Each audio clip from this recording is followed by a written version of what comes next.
Unicorn മീഡിയയുടെ പുതിയ വീഡിയോയിലേക്ക് എല്ലാവർക്കും സ്വാഗതം. അപ്പോൾ കുറച്ച് ദിവസത്തിന് ശേഷമാണ് നമ്മുടെ പുതിയ വീഡിയോ ഇടാൻ പോണേ കേട്ടോ. അപ്പോൾ ഇന്ന് എൻ്റെ ബൈക്കിൻ്റെ ഒരു ചെറിയ റിവ്യൂ ആണ്. ബൈക്ക് എടുത്തിട്ട് ഒരു അഞ്ച് മാസത്തിൻ്റെ മേലെയായി. അപ്പോൾ ഇത്ര നാൾ ഉപയോഗിച്ചതിൻ്റെ ഒരു യൂസർ റിവ്യൂ, അല്ലാണ്ട് ഭയങ്കര അഡ്വാൻസ് ലെവൽ റിവ്യൂ ഒന്നുമല്ല, സാധാരണക്കാരൻ്റെ ഒരു റിവ്യൂ ആയിട്ട് കരുതിയാൽ മതി. അപ്പോൾ ഇതാണ് എൻ്റെ റോയൽ എൻഫീൽഡ് മെത്തിയോർ 350.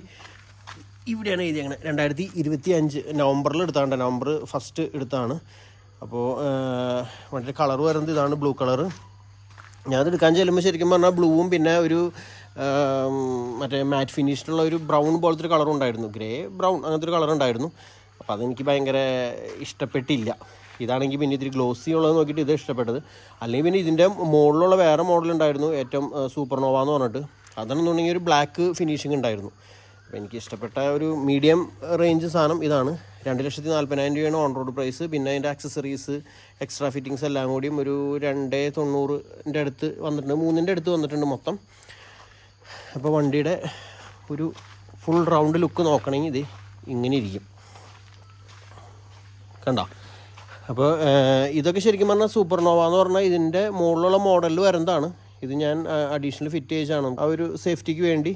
ഇത് ഇതിൻ്റെ തൊട്ട് മുകളിലുള്ള മോഡൽ വരുന്നതാണ്. ഇത് എക്സ്ട്രാ ഫിറ്റിംഗ് ആണ്, ഇത് എക്സ്ട്രാ ഫിറ്റിംഗ് ആണ്.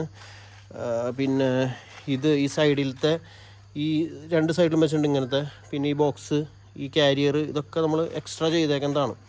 കാരണം ഇത് വെക്കാണ്ട് നമുക്ക് ഈ ബോക്സ് ഇവിടെ വെക്കാൻ പറ്റില്ല. കാരണം ഈ വണ്ടിയുമ്പോൾ നമുക്ക് വേറെ ഒന്നും വെക്കാനായിട്ട് ഒരു സ്ഥലമില്ല. ആ കൂടി ഈ ബോക്സിൻ്റെ ഉള്ളിൽ ഒരു ഇച്ചിരി സ്ഥലമുള്ളത്. അതിലിപ്പോൾ നമ്മൾ GPS ഇൻസ്റ്റാൾ ചെയ്തു. അപ്പോൾ അല്ലാണ്ട് വേറെ ഒരു സ്ഥലം ഈ ബോക്സിൻ്റെ ഉള്ളിലില്ല, വണ്ടിയും എവിടെയും ഇല്ല വെക്കാനായിട്ട്. അപ്പോൾ അങ്ങനെ നോക്കുമ്പോൾ എന്തായാലും ഒരു ബോക്സ് അത്യാവശ്യമായിട്ട് വേണ്ടി വന്നു. അപ്പോൾ അതുകൊണ്ടാണ് പിന്നെ നമ്മൾ ഈ ബോക്സ് പിടിപ്പിച്ചത്. 50 ലിറ്ററിൻ്റെ ബോക്സാണ്. അപ്പോൾ ഈ ബോക്സ് പിടിപ്പിക്കാനായിട്ട് ആക്ച്വലി ഈ സാധനങ്ങളിവിടെ ഫിറ്റ് ചെയ്യേണ്ടി വന്നു. ഡയറക്റ്റ് ഇതുമ്മേ നമ്മളിപ്പോൾ പിടിപ്പിച്ചേക്കുന്നത് ഈ കാരിയർമയാണ്. എങ്കിലും ഇതുമേന്നൊരു സപ്പോർട്ട് വേണമെന്നവർ പറഞ്ഞിട്ടുണ്ടായിരുന്നു, അതിന് വേണ്ടി ഇത് പിടിപ്പിച്ചത്. പിന്നെ ഞാൻ സപ്പോർട്ട് കൊടുക്കുമ്പോൾ എന്താ വൃത്തിയേട് പോലെ തോന്നി. അതുകൊണ്ട് പിന്നെ ഞാൻ വേണ്ടാന്ന് പറഞ്ഞപ്പോൾ തൽക്കാലം ഇതുമേന്നൊരു കമ്പി കൊടുത്ത് ഇവിടേക്ക് കൊടുക്കുമെന്ന് പറഞ്ഞു. എന്നാലാണ് ഇത് സ്ട്രോങ് ആയിട്ട് നിൽക്കുള്ളൂ എന്ന് പറയണത്.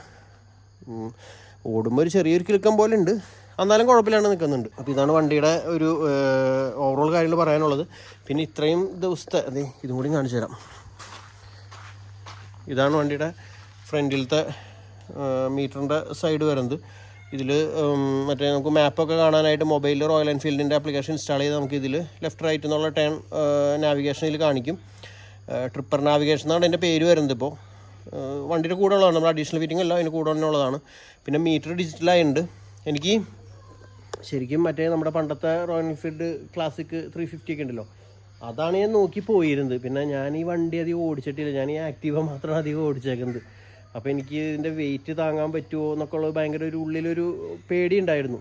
അപ്പോൾ അതുകൊണ്ടാണ് ഞാൻ ഇതിൻ്റെ ആണെന്നുണ്ടെങ്കിൽ സീറ്റ് കണ്ടോ, സീറ്റ് ഒരു ഇത്തിരി താന്ന കിടക്കണം. അപ്പോൾ നിലത്തേക്ക് നല്ല രീതിയിൽ നമുക്ക് കാലിട്ട് സുഖമായിട്ട് ഇരിക്കാൻ പറ്റും. അപ്പോൾ അതുകൊണ്ടാണ് ഞാൻ ഈ മോഡലിനെ സെലക്ട് ചെയ്യാനുള്ള മെയിൻ കാരണം. പിന്നെ നമുക്ക് ക്രൂയിസ് ബൈക്കിന് നമുക്കിങ്ങനെ കിടന്ന് പോണ പോലെ അങ്ങനെ പോവാം, കാലൊക്കെ നീട്ടി വെച്ച്.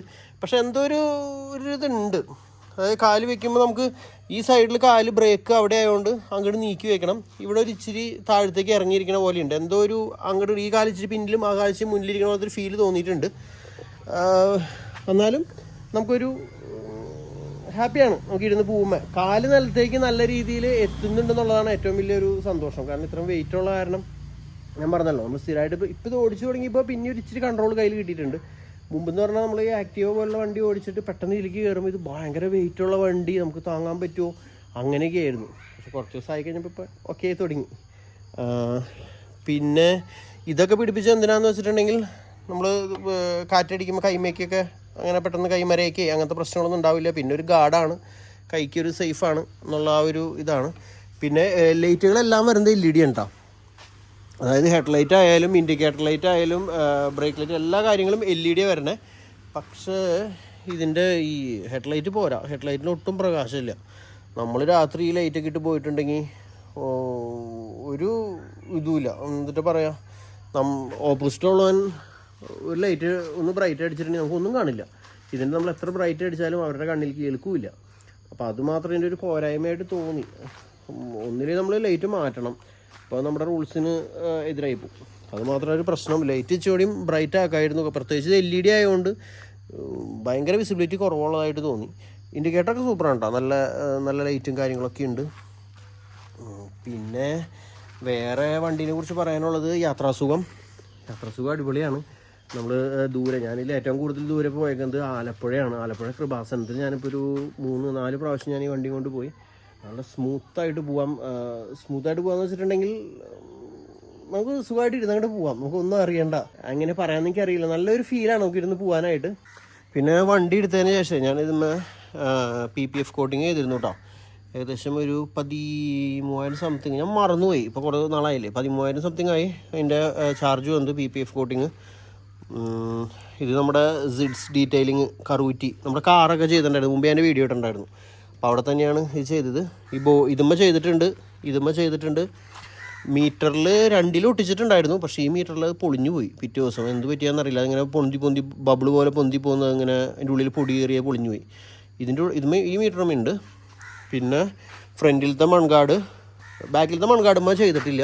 അവർ പറഞ്ഞു അതുമ്മ ചെയ്യാൻ പറ്റില്ല പറഞ്ഞു, ഈ ലൈറ്റൊക്കെ ഊരേണ്ടി വന്നാൽ പിന്നെ ഭയങ്കര സൗണ്ടൊക്കെ വരുന്നു പറഞ്ഞു ചിലപ്പോൾ വണ്ടി ഓടുമ്പോൾ. അപ്പോൾ അതുകൊണ്ട് ബാക്കിലത്തെ മൺകാടുമ്മ PPF കോട്ടിങ് ചെയ്തിട്ടില്ല, അതിന് പറഞ്ഞ് സെറാമിക് ചെയ്തു. പിന്നെ ഇപ്പുറത്തും ഇതേപോലെ ഈ കവർമയും ചെയ്തിട്ടുണ്ട്. ഇത്രയാണ് PPF ചെയ്തേക്കുന്നത്. പിന്നെ വേറെ ഇതിൻ്റെ ഉള്ളിൽ നമുക്ക് ശരിക്കും പറഞ്ഞിട്ടുണ്ടെങ്കിൽ ഒരു ഗിയർ സെൻസറും കൂടി ഉണ്ടെന്നാണ് ഞാൻ കേട്ടത്. അപ്പോൾ അവർ പറഞ്ഞു ഫസ്റ്റ് സർവീസൊക്കെ ആകുമ്പോഴേക്കും അത് വരും, നമ്മൾ ഫിറ്റ് ചെയ്ത് തരുന്നൊക്കെ പറഞ്ഞു. പക്ഷേ ഫസ്റ്റ് സർവീസ് കഴിഞ്ഞപ്പോൾ ഒന്നും ഫിറ്റ് ചെയ്തില്ലായിരുന്നു. എന്തോ സെൻസറിൻ്റെ അവൈലബിലിറ്റി കുറവാണ്, സെൻസർ കിട്ടാനില്ല എന്ന് പറയണം. ഗിയർ ഏത് ഗിയറിലാണെന്ന് കാണിക്കുന്നത് അതിവിടെ എവിടെയാണ്ട് എഴുതി കാണിക്കും, ഫസ്റ്റ് സെക്കൻഡ് എന്നൊക്കെ പറഞ്ഞു. അപ്പോൾ അത് മാത്രം മീറ്ററിൽ വന്നിട്ടില്ല. പിന്നെ വേറെ മീറ്ററിൽ വലിയ ഓപ്ഷൻസും കാര്യങ്ങളൊന്നും ഇല്ല. ജസ്റ്റ് നമുക്കിത് ഇവിടെ ഒരു സ്വിച്ച് കൊടുത്തിട്ടുണ്ട്, ഐ ബട്ടൺ. ഇത് നമ്മൾ ക്ലിക്ക് ചെയ്തിട്ടുണ്ടെങ്കിൽ നമുക്ക് ഈ ട്രിപ്പ് മാറ്റാം, അത് മാത്രമേ ഉള്ളൂ. വേറെ ഓപ്ഷൻസ് ഒന്നും ഇതിലില്ല, ഇത്ര ഓപ്ഷൻസേ ഉള്ളൂ. പിന്നെ ഇത് നോർമൽ ടൈം കാണിച്ചുകൊണ്ടിരിക്കും. നമ്മൾ അതിൻ്റെ റോയൽ എൻഫീൽഡിൻ്റെ ആപ്ലിക്കേഷനിലേക്ക് കണക്ട് ചെയ്താൽ നമുക്കിവിടെ മാപ്പ് സെറ്റ് ചെയ്യാൻ പറ്റും. പക്ഷേ മാപ്പ് ഫുൾ ടൈം ഓണാക്കി നമ്മുടെ മൊബൈലിൽ ഓണാക്കി കണക്ട് ചെയ്ത് വെക്കണം, എന്നാൽ മാത്രമേ ഇതിൽ വർക്ക് ചെയ്യുള്ളൂ കേട്ടോ. ഇതിന് സ്വന്തം കാലിൽ നിൽക്കാനുള്ള ഒരു കഴിവില്ല. പിന്നെ ഇത് ഞാൻ മൊബൈൽ ഹോൾഡറൊന്ന് സെറ്റ് ചെയ്ത്, പിന്നെ ഇതിൻ്റെ ഈ സാധനം കണ്ടോ, ഇങ്ങനത്തെ ഈ ബുഷുകളൊക്കെ ഒരു ഇത്തിരി ക്വാളിറ്റി ഇല്ലാത്ത സാധനമായിട്ട് തോന്നി. ഇതിപ്പോൾ 5 മാസമായിരിക്കും, ഇതിൻ്റെയൊക്കെ കളർ വയ്ക്കുകയും ചെളി പിടിച്ച പോലെ പൂത്ത പോലെ എന്തോ ഒരു ഇത് മാത്രം. അങ്ങനെ 1-2 സാധനങ്ങൾ ഞാൻ കണ്ടിരുന്നു. ഇത് ജസ്റ്റ് 5 മാസമായിട്ടുള്ള വണ്ടി എടുത്തിട്ട് അപ്പോഴേക്കും ഇതൊക്കെ അങ്ങനെ ഈ പഴയ വണ്ടിയുടെ സാധനം പോലെ അങ്ങനത്തെ ഇതായി പോയിട്ടുണ്ട്. പിന്നെ ഇത് അവിടെ നിന്ന് തന്നെ നമ്മൾ ഷോറൂമിൽ നിന്ന് തന്നെ നമ്മൾ ടാക്സ് ബൈക്ക് കുരിയച്ചറിയുന്ന വണ്ടി എടുത്തത്. അപ്പോൾ അവിടെ നിന്ന് തന്നെ പിടിപ്പിച്ചതാണ് ഈ ഗാർഡ് റോയൽ എൻഫീൽഡിൻ്റെ തന്നെ ഒറിജിനൽ ഗാർഡാണ്. അപ്പോൾ അതുകൊണ്ട് ഇത് വലിയ സ്ട്രോങ് ഒന്നുമല്ല. എവിടെയും ചെറിയ തട്ടിൽ വന്നാൽ ഇത് കണ്ടോ, ഇവിടെ ഇടയിൽ ജോയിൻ്റ് ഉണ്ട്, ചെറിയൊരു തട്ടിൽ വന്നാൽ ഇത് ഒടിഞ്ഞു പോകുന്ന പറയണം നമ്മുടെ സേഫ്റ്റിക്ക് വേണ്ടി. അപ്പോൾ എന്തായാലും ഞാനത് വെച്ചു. ശരിക്കും പറഞ്ഞാൽ നമ്മുടെ സേഫ്റ്റി എന്ന് പറയുന്നത് ഇത്തിരി സ്ട്രോങ് ഉള്ളതാണ്. പിന്നെ എന്തായാലും അവിടെ നിന്ന് കമ്പനിയിൽ തന്നെ സെറ്റ് ചെയ്യാമെന്ന് വിചാരിച്ചിട്ട് അങ്ങനെ സെറ്റ് ചെയ്തതാണ്. അപ്പോൾ ഇതൊക്കെ നിങ്ങളൊക്കെ എങ്ങനെയാണ് സെറ്റ് ചെയ്തതെന്ന് വെച്ചാൽ ഒന്ന് കമൻറ്റ് ചെയ്തോളൂ കേട്ടോ. പിന്നെ ഇത്രയൊക്കെ വണ്ടീനെ കുറിച്ച് പറയാനുള്ളത്. സർവീസ് ആയാലും കുഴപ്പമില്ല, നമ്മുടെ ടാക്സ് ബൈക്ക് കുരിയച്ചെറിയ തന്നെയാണ് നമ്മൾ വണ്ടി ഫസ്റ്റ് സർവീസിന് കൊടുത്തിട്ടുണ്ടായത്. ഒരു സർവീസേ കഴിഞ്ഞിട്ടുള്ളൂ, സർവീസും കാര്യങ്ങളൊന്നും കുഴപ്പമൊന്നുമില്ലായിരുന്നു. വണ്ടി ഓണായി കിടക്കണ്ട. ലൈറ്റ് ഇതാണ് നോർമൽ ലൈറ്റ്. പിന്നെ നോർമൽ ലൈറ്റ് എന്ന് പറഞ്ഞാൽ അത്രക്കേ ഉള്ളൂ. ലൈറ്റിൻ്റെ കാര്യത്തിൽ ഞാൻ വലിയ ഹാപ്പി അല്ല, കാരണം ഇപ്പോഴത്തെ നമ്മുടെ കണ്ടീഷൻ അറിയാമല്ലോ, റോഡിൻ്റെ കണ്ടീഷനും ഒരു തരത്തിലാണ്. ഓപ്പോസിറ്റിൻ്റെ വണ്ടികളുടെ ലൈറ്റ് ആണെങ്കിൽ നമുക്ക് ഒന്നും കാണാൻ പറ്റാത്ത രീതിയിലാണ് ഓരോ വണ്ടികളുടെ ലൈറ്റ്. ഒരു ശരിക്കും പറഞ്ഞാൽ ഈ ഡ്രൈവിംഗ് ടെസ്റ്റൊക്കെ കൊടുക്കുന്നിടത്ത് ബ്രൈറ്റും ഡിമ്മൊക്കെ അടിക്കാമെന്ന് പഠിപ്പിച്ചു കൊടുക്കണം. ഇത് നമ്മൾ എത്ര ബ്രൈറ്റ് അടിച്ച് കാണിച്ചാൽ പോലും അവരാരും ഡിമ്മ് ചെയ്യില്ല, എല്ലാവരും ബ്രൈറ്റിൽ വന്നാൽ ബ്രൈറ്റ് തന്നെ. നമ്മുടെ വണ്ടിക്കാണ് ലൈറ്റ് കൂടുതൽ എന്നുള്ള രീതിയിൽ അവരങ്ങനെ അടിച്ച് പിടിച്ചിട്ടൊക്കെ വരാം. അപ്പോൾ നമുക്ക് ഈ ലൈറ്റ് പറ്റില്ല. ഹെഡ് ലൈറ്റ് പക്ക പോക്കാണ്. ബാക്കിയെല്ലാം കൊണ്ടും എനിക്ക് വണ്ടി ഇഷ്ടമാണ്. വണ്ടിക്ക് വേറെ പ്രശ്നങ്ങളോ കാര്യങ്ങളോ ഒന്നും തോന്നിയിട്ടില്ല. നല്ല സ്മൂത്തായിട്ട് പോകാൻ പറ്റുന്നുണ്ട്. ഫസ്റ്റ് പറയണമെന്നുണ്ടെങ്കിൽ എന്നെപ്പോലെ ഒരു തുടക്കക്കാരനെ സംബന്ധിച്ച്, അതായത് ഞാൻ പറഞ്ഞല്ലോ ആക്റ്റീവ ഓടിച്ച് വന്ന ഞാൻ ഈ വണ്ടിയിലേക്ക് മാറിയപ്പോൾ എനിക്ക് ആദ്യത്തെ ഒരു 5-6 ദിവസം ഒരു ഇച്ചിരി വെയിറ്റുള്ള പോലെയൊക്കെ തോന്നിയെങ്കിലും ഇപ്പോൾ എനിക്ക് നല്ല സ്മൂത്തായിട്ട് കൊണ്ടു നടക്കാൻ പറ്റുന്നുണ്ട്. അതാണ് ഏറ്റവും വലിയൊരു കാര്യം പറയാനുള്ളത്. പിന്നെ സാധനങ്ങളൊന്നും വെക്കാനുള്ള സ്ഥലമോ കാര്യങ്ങളൊന്നും ഇല്ല. അത് മീൻസ് ഇങ്ങനത്തെ വണ്ടി ഇപ്പോൾ നമ്മൾ സാധനങ്ങൾ കൊണ്ടു നടക്കാൻ വേണ്ടി ആയിരിക്കില്ല, പലരും മേടിക്കുന്നത് യാത്രയ്ക്ക് വേണ്ടി മാത്രമായിരിക്കും. അപ്പോൾ അതിന് ഓക്കെ, ഇതേപോലുള്ള പെട്ടിയോ ബോക്സൊക്കെ വെച്ചാൽ മാത്രമേ നടക്കുകയുള്ളൂ. പിന്നെ ഇത് കണ്ടോ, ഇത് സെറാമിക് മറ്റേ PPF അടിച്ചപ്പോൾ ഇവിടെ ഒരു മാർക്കിംഗ് ഉണ്ടായത്. അത് ഇപ്പോഴും പോയിട്ടില്ല. അവർ കുറച്ച് ദിവസം കഴിയുമ്പോൾ പോകുമെന്ന് പറഞ്ഞു. പക്ഷേ ഇത്ര നാളായിട്ടും അത് പോയിട്ടില്ല. അത് പോയില്ല എന്ന് തോന്നണം. അത് ഇങ്ങനെ കാലങ്ങളായിട്ട് ഇവിടെ ഉണ്ടാവും ഇനി. വേറെ പിന്നെ സ്വിച്ചുകളും കാര്യങ്ങളൊക്കെ വരുന്നത് ഇങ്ങനത്തെ സ്വിച്ചുകളാണ്. പിന്നെ വേറെ പിന്നെ എന്നിട്ട് ഇവിടെ എടുത്ത് കാണിക്കാൻ പറ്റിയ സാധനം. അപ്പം ഇനി സൗണ്ട് കേൾപ്പിച്ചു തരാം.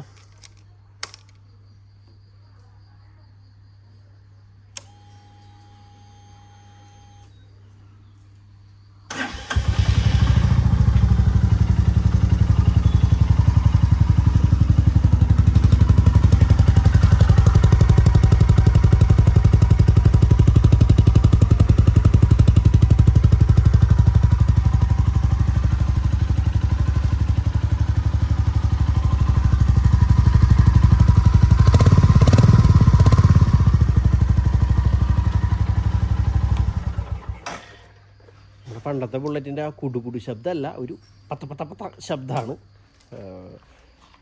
നോർമൽ. അങ്ങനെ ഭയങ്കര സൗണ്ടിനൊക്കെ സ്നേഹിക്കുന്ന ആൾക്കാരാണെന്നുണ്ടെങ്കിൽ സൈലൻസർ വേറെ വെക്കേണ്ടി വരും. നോർമൽ സൗണ്ടാണ്, അത്യാവശ്യം സൗണ്ട്, അത്രേ ഉള്ളൂ. പിന്നെ എടുത്തു പറയേണ്ട വേറൊരു കാര്യം എന്ന് പറയുന്നത് നല്ല ടോർക്കും കാര്യങ്ങളൊക്കെ. നമുക്ക് വണ്ടി ഇപ്പോൾ ഒരു 30-35 സ്പീഡിലൊക്കെ പോയാൽ പോലും 5th ഗിയറിൽ നമുക്ക് കൊണ്ടുപോകാൻ പറ്റും ഹൈവേയിലൊക്കെ. നമ്മൾ പെട്ടെന്ന് ഏത് നേരം ഗിയർ, ഞാൻ ശരിക്കും പറഞ്ഞാൽ ഞാൻ ഇതും ഹോണ്ടയായിട്ട് കമ്പയർ ചെയ്തിരുന്നു. അപ്പോൾ അതിന് ഞാൻ കണ്ട ഒരു ഇഷ്യൂ എന്ന് പറയുന്നത് ഗിയർ എപ്പോഴും ഡൗൺ ചെയ്യേണ്ടി വരുന്ന അങ്ങനത്തെ പ്രശ്നമുണ്ട്. ഇതിന് ഒരു 35 സ്പീഡ് 35-40 പോകുമ്പോഴായ പോലും നമുക്ക് 5th ഗിയറിൽ വേണമെങ്കിൽ വണ്ടീനെ കൊണ്ടുപോകാം. അപ്പോൾ ഹൈവേയിലൊക്കെ പോകണടുത്ത് ഡൗൺ ചെയ്യേണ്ട ഒരു ആവശ്യം വന്നില്ല. പെട്ടെന്ന് ഡൗൺ ചെയ്യേണ്ട ആവശ്യമൊന്നും വന്നില്ല. ഇത്തിരി സ്പീഡ് കുറച്ചാലും 5th ഗിയറിൽ വണ്ടി എഞ്ചിൻ ഇടിക്കാണ്ടൊക്കെയാണ് പോകുന്നുണ്ട്. അപ്പോൾ അതാണ് എൻ്റെ ഏറ്റവും വലിയൊരു പ്ലസ് പോയിന്റ് എന്ന് പറയുന്നത് അതിൽ. മറ്റുള്ള വണ്ടികളൊക്കെ എങ്ങനെയാണെന്ന് ചോദിച്ചാൽ എനിക്ക് കാര്യമായിട്ട് അറിയില്ല. ഞാൻ ആ കൂടി കമ്പയർ ചെയ്ത് മറ്റേ ഹോണ്ടയുടെ വണ്ടിയായിട്ടാണ്. അപ്പോൾ അതിലെനിക്ക് അങ്ങനത്തെ ഒരു എന്തേടാ. അപ്പോൾ എന്തായാലും ഇതൊക്കെയാണെങ്കിൽ വണ്ടീനെ കുറിച്ച് എടുത്ത് പറയാനുള്ളത്. പിന്നെ ഞാൻ നേരത്തെ പറഞ്ഞ പോലെ യാത്രാസുഖം അത് പക്കയാണ് ഇവിടെ ഇരിക്കുന്ന ആൾക്ക്. ഇപ്പോൾ ഇവിടെ ഇരിക്കുന്നത് മിടുവാണ്, വൈഫ്. അപ്പോൾ അവൾ പറയുന്നത് കൂടുതൽ ദൂരമൊക്കെ പോകുമ്പോൾ നമുക്ക് വലിയൊരു സുഖം തോന്നുന്നില്ല. നിനക്ക് എങ്ങനെ സുഖം തോന്നാറുണ്ടോ? കുഴപ്പമൊന്നുമില്ല കേട്ടോ. മീൻസ് നോർമൽ ഭയങ്കര കംഫർട്ടൊന്നും പറയാൻ പറ്റില്ല ബാക്കിലിരിക്കുന്ന ആൾക്ക്. പക്ഷേ ഇവിടെ ഇരിക്കുന്ന ആൾക്ക് പക്ക ഓക്കെയാണ്, ഒരു ഇതുമില്ല, നല്ല സ്മൂത്തായിട്ടിരുന്ന് പോവാം. പക്ഷെ ഇവിടെ ഇരിക്കുന്ന ആൾക്ക് ഇവിടുത്തെ സീറ്റ് തന്നെ വേണ്ടി, നമ്മൾ ഇത്തിരി ചെറിയ ഒരു വൈഡല്ല. അപ്പം ഇവരെൻ്റെ റിവ്യൂ ഇന്ന് പൊളിക്കുമല്ലോ.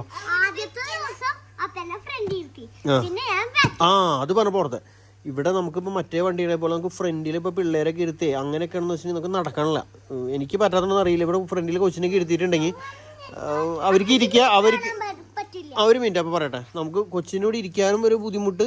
പിന്നെ അവർക്ക് ചവിട്ടാനോ ഒന്നിനൊരു ഇതില്ല. ആകെ എഞ്ചിൻ്റെ അവിടെ ചവിട്ടലും, ഇവിടെ ഈ സാന്ത്വമ ചവിട്ടലും, ഇവിടെയൊക്കെ ഈ ലിവർമയൊക്കെ ഒരു ചവിട്ടത്. വേറെ ചവിട്ടാനായിട്ട് സ്ഥലങ്ങളില്ല അവർക്ക്. പിന്നെ ഇവളെ പോലെ വലിയ കൊച്ചൊക്കെ ഇരിക്കുകയാണെന്നുണ്ടെങ്കിൽ കാല് നീട്ടി അവിടേക്ക് ചവിട്ടാൻ പറ്റും. പക്ഷേ ഇവളെ പോലെ അവരോട് ഇരുത്തുമ്പോൾ നമ്മുടെ സീറ്റ് ഓൾറെഡി കുഴിയിലാണല്ലോ.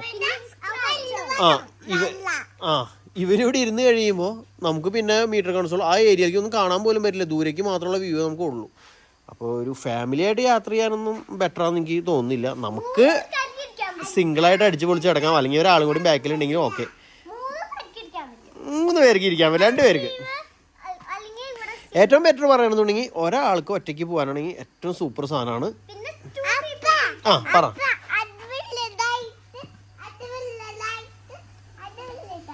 ഓക്കെ, അപ്പോൾ പറയാം കേട്ടോ.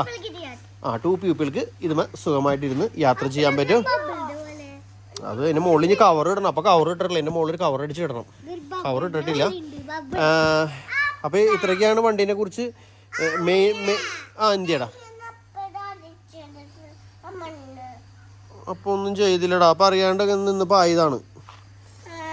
അപ്പോൾ ഇത്രയൊക്കെയാണ് നമ്മുടെ വണ്ടീൻ്റെ മെയിൻ കാര്യങ്ങൾ പറയാനുള്ളത്. അപ്പോൾ ഇനി എന്തെങ്കിലും ഞാൻ പറയാൻ വിട്ടുപോയിട്ടുണ്ടെന്ന് അറിയില്ല. 350cc എഞ്ചിനാണ്. ഇതിന് തന്നെ 650 ഉണ്ടെന്ന് അറിയാമല്ലോ. അപ്പോൾ നമ്മളെ സംബന്ധിച്ച് നോർമൽ റൈഡിന് 350 ഓക്കെയാണ്. അപ്പോൾ ഇത്രയൊക്കെയാണ് പറയാനുള്ളത്. ഇതിനൊക്കെ ഏകദേശം 10,000 രൂപ സംതിങ് ആണ് വന്നിട്ട് ഈ ബോക്സിന് മാത്രം. പിന്നെ ഇതിൻ്റെ ആക്സസറീസ് ഫിറ്റിങ് ഇതിനൊക്കെ 3000 എത്രയാണ്ട് വന്നു. ഈ 2 സൈഡിലുള്ളതിന്. ക്യാരിയറിന് 1000 അങ്ങനെയൊക്കെ വന്നു. ഇതൊക്കെ ബാൻഡിഡോസ്. അതെ, ബാൻഡിഡോസ് തൃശ്ശൂരുണ്ടോ. ഇതൊക്കെ നമ്മൾ സെറ്റ് ചെയ്ത്, ഇതൊക്കെ ഞാൻ ഓൺലൈനിൽ പർച്ചേസ് ചെയ്തതാണ്. എന്നിട്ട് അവിടെ കൊണ്ട് ഫിറ്റ് ചെയ്യുകയാണ് ചെയ്തത്. GPS ആയാലും അങ്ങനെ തന്നെ ചെയ്തത്. പിന്നെ ഇത് ഷോറൂമിൽ തന്നെ ചെയ്താണ് നമ്മുടെ ഈ ഗ്ലാസ്. എന്ത് ചെയ്യടാ? പിന്നെ വേറെ എത്രയൊക്കെ തന്നെ പറയാനുള്ളത്. വേറെ പിന്നെ ഇവിടെ ഈ ഇതും ഷോറൂമിൽ തന്നെ ചെയ്താണ്. ഈ എൻജിൻ കവർ നിന്നോട് പറഞ്ഞിട്ടുണ്ടായിരുന്നു. അപ്പോൾ ഇതൊക്കെയാണ് നമ്മുടെ വണ്ടിയുടെ വിശേഷങ്ങൾ, എനിക്കറിയാവുന്ന കുറച്ച് കാര്യങ്ങൾ. അപ്പോൾ നിങ്ങൾക്ക് നിങ്ങളുടെ അഭിപ്രായം കൊണ്ടൊന്ന് കമൻറ്റൊക്കെ ചെയ്തോളൂ. നിങ്ങൾ ആരെങ്കിലും വണ്ടി ഉപയോഗിക്കുന്നുണ്ടെങ്കിൽ നിങ്ങളുടെ അഭിപ്രായം എന്തായാലും കമൻറ്റ് ചെയ്യണം കേട്ടോ. ഇതൊക്കെയായിരുന്നു വിശേഷങ്ങൾ. അപ്പോൾ ബാക്കി വിശേഷങ്ങളായിട്ട് അടുത്ത വീഡിയോ കൂടെ വരാം. Bye bye.